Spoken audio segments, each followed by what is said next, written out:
रखें। पहले मैं विपिन सर को बुलाना चाहूँगा कि वो यहाँ आए और अपना सुविचार रखें। सुप्रभात सभी के लिए। आपने इतनी सुंदर सुंदर कविताओं का यहाँ पर वाचन किया, जिनको सुनकर हम मन मुग्ध हो गए। बहुत अच्छा लगा कि इसमें मैंने एक बात देखी जो, और मैक्सिमम पहले सर भी इस बात को नोट करते होंगे कि जो पार्टिसिपेट करने वाले हैं प्रतिभागी, ज़्यादातर वो पहले मतलब 6 से लेके 8 तक है। अच्छी बात है, उनका प्रमोट किया जा रहा है, लेकिन एक बात आप ध्यान रखें, क्योंकि जो क्लास 10, 11, 12 के बच्चे हैं वो एक दर्पण की तरह हैं इन बच्चों के लिए। जैसे अपन दर्पण में अपना चेहरा देखते हैं, यदि अपना चेहरा गंदा होगा तो हमें चेहरा गंदा दिखाई देगा। हम सोचें कि हम दर्पण को साफ करें, तो दर्पण को साफ कर नहीं किया जा सकता है, चेहरे को साफ किया जा सकता है, क्योंकि चेहरा हमारा गंदा है। और यदि हमारा चेहरा सुंदर है तो हमें अपना चेहरा सुंदर दिखाई देगा। तो आप उस दर्पण की तरह हैं जो क्लास 10, 11, 12 हैं। यदि आप अपने आप को इस स्तर पर रखते हैं कि आपको देखकर नीचे वाली क्लास के कक्षाओं के बच्चे आपसे प्रेरित हों, तो वैसा काम हम करें।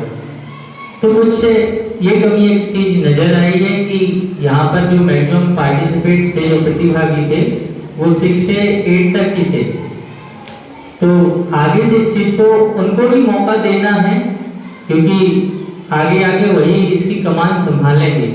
लेकिन यदि अपन इस रेशियो को इस प्रकार से रखें 75-25 कि 75% 75% यदि हम 9, 10, 11, 12 के बच्चों को शामिल करें और 25 जो नीचे स्तर के बच्चे उनको करें, तो इससे एक कॉम्बिनेशन भी बनेगा और सभी को फायदा होगा। नहीं तो भविष्य में ऐसा होगा कि आप लोगों को भी इसका बहुत नुकसान है। जो बड़े बच्चे हैं, आपको यहाँ पे केंद्रीय विद्यालय संगठन के जो आपको ये अवसर मिला है बोलने का, ये आपको बाद में कहीं भी नहीं मिलेगा। हर सप्ताह जो आपकी यहाँ पर सीसीए के अंतर्गत जो भी प्रतियोगिता होती है, उसमें आप बोलते हैं, अपने भावों को, अपने विचारों को यहाँ व्यक्त करते हैं। तो इस प्रकार के भावों को व्यक्त करने की आपको बहुत कम ही प्लेटफॉर्म मिलेंगे। यहाँ पे आप अपना जो भी हेजिटेशन है, जो भी बेच है, जो भी आपके अंदर इस प्रकार की व्याकुलता है, उसे आप क्या कर सकते हैं कि समाप्त कर सकते हैं। तो इस चीज का आगे से ध्यान रखें कि ज्यादा से ज्यादा बड़े बच्चे पार्टिसिपेट करें और छोटे बच्चे उनका अनुकरण करते हुए। दूसरी बात, आपकी जो कविताएं थी, कुछ बच्चों ने बहुत ही अच्छी तरीके से बोला है, कुछ ने अच्छा प्रयास किया है, मतलब सबका कुछ ना कुछ अच्छा था और सबका कुछ ना कुछ बुरा था। तो जो बच्चे थे, सबसे बड़ी बात, जब हम कविता बोलते हैं तो आपको पता होगा, आपके जो भी शिक्षक रहते हैं हिंदी के, तो उन्होंने आपको बताया होगा कि अलंकार, रस, छंद क्या इस कविता में है, उसके अनुसार आपको गाना चाहिए, उसके अनुसार आपका उसको वाचन करना चाहिए। कुछ बच्चे केवल उसको गद्य रूप में पढ़ रहे हैं, कुछ पद्य में पढ़ रहे हैं। तो बाकी में जो कविता होती है वो पद्य रूप में होती है, मतलब पढ़ने के लिए होती है। पढ़ने के लिए, उसको क्या है, गाने के लिए होती है। तो उस चीज का भी हम ध्यान रखें। और वैसे भी हिंदी पखवाड़ा चल ही रहा है और आप सभी भी हिंदी बोल लेते हैं, लेकिन लिखने में आपको बहुत समस्याएं होती हैं। ये चीज हम भारत देश के नागरिक हैं, तो ये तो हमारा कर्तव्य है। ये मत सोचे कि हम कौन से राज्य से आते हैं या हम कौन से क्षेत्र में रहते हैं। हमारी जो भाषा है, राजभाषा, राष्ट्रभाषा तो ना कहें, जो राजभाषा है, कार्यालयी भाषा है, तो उसमें हमें निपुण तो होना ही चाहिए। आपका लेखन, आपका वाचन, आपका पठन, ये जो भी क्रियाएं हैं वो अच्छी तरीके से होनी चाहिए, तभी जाके हम अपने देश को ऊंचाइयों पे ले जा सकते हैं। आपको एक बात पता होनी चाहिए कि आज जितने भी विकसित देश हैं, मतलब डेवलप्ड कंट्री हैं, उनकी सबसे बड़ी डेवलपिंग या डेवलप्ड वो कैसे होगी? कोई बताएगा क्या आप में से? अपनी लैंग्वेज को आगे बढ़ाना। अपनी भाषा को। यदि हम दूसरी भाषा पे आश्रित रहते हैं तो हम केवल एक अनुकरण कर सकते हैं, हम आगे नहीं बढ़ सकते। आज हमारा देश स्वतंत्रता का इतना समय हो गया और चीन को हम देख लें, चीन हमसे बाद में एक तरह से आजाद हुआ, लेकिन आज उसने अमेरिका जैसे विकसित देश को भी पीछे छोड़ दिए। इजराइल का नाम आपने सुना होगा, सुना है इजराइल का नाम? एक छोटा सा मतलब 1-2 करोड़ की जनसंख्या, मतलब असम की जनसंख्या इजराइल से 3-4 गुना है। इतना छोटा देश होने के बाद भी वो इतना विकसित देश है कि उसको पूरे कहने का मतलब जो उसके आसपास की सीमाएं हैं देशों की, सभी उसके दुश्मन हैं, लेकिन उससे कोई भी मुकाबला लड़ने में क्या है, सक्षम नहीं है। उसका सबसे बड़ा कारण क्या है?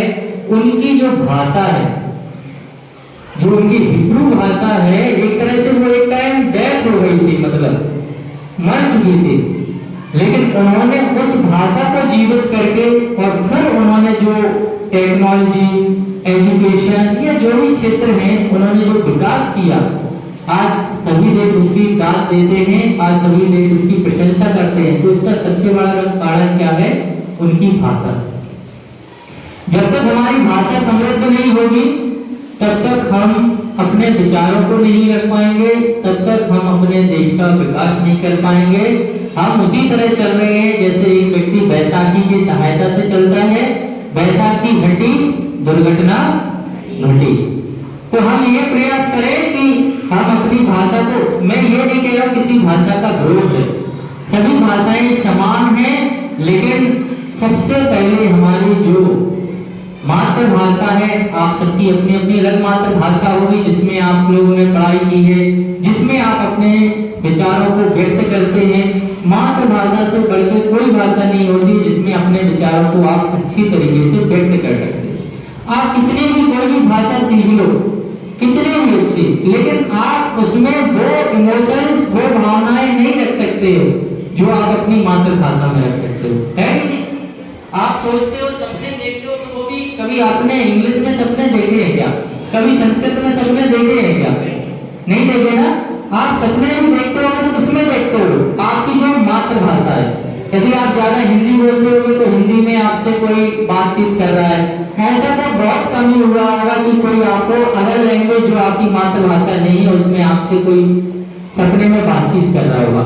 तो कहने का मतलब है कि हमें हमारे देश की जो भाषाएं हैं, जो संविधान के द्वारा 22 भाषाएं बताई गई हैं अपने अपने क्षेत्र की, उनमें तो हमें निपुण होना ही है, लेकिन जो हमारी एक महत्वपूर्ण भाषा है हिंदी, जिनसे हमारे देश की पहचान है, पूरा विश्व हमारे देश को किस हिसाब से, किस भाषा के नाम से जानता है?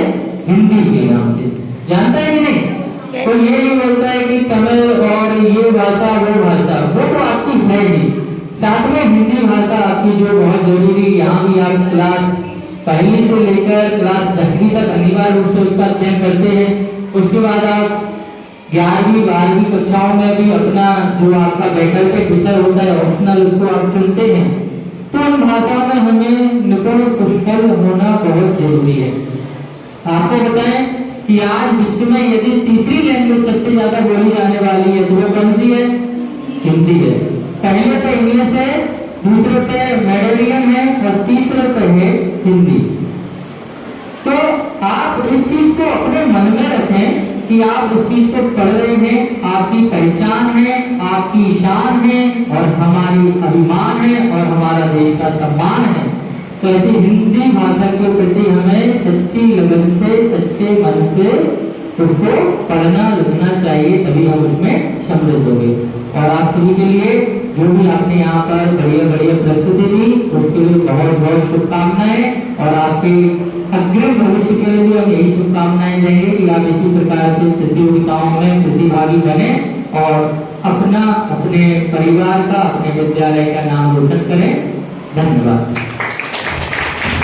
सर अपना विचार रखने के लिए।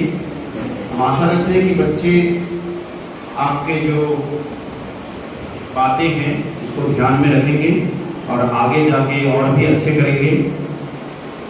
अभी हम हमारे जो दूसरे जज हैं शताब्दी मैडम को बुलाना चाहूँगा कि वो आए और अपना विचार रखें। सभी को मैं हिंदी में इतना कुछ नहीं बोल पाऊंगी, फिर भी प्रयास करूंगी क्योंकि मेरा भी हिंदी सब्जेक्ट था 10th तक। हिंदी भी अच्छी लगती थी पढ़ने में और इजी भी था कंपेरिजन टू बाकी सब्जेक्ट के। हिंदी में लिखना भी अच्छा लगता था और जो भी चैप्टर्स पढ़ो कहानी की तरह पढ़ो और कहानी की तरह लिखो, अगर समझ में आया तो इजी में लिखो। इसलिए हिंदी बहुत ही पसंद है।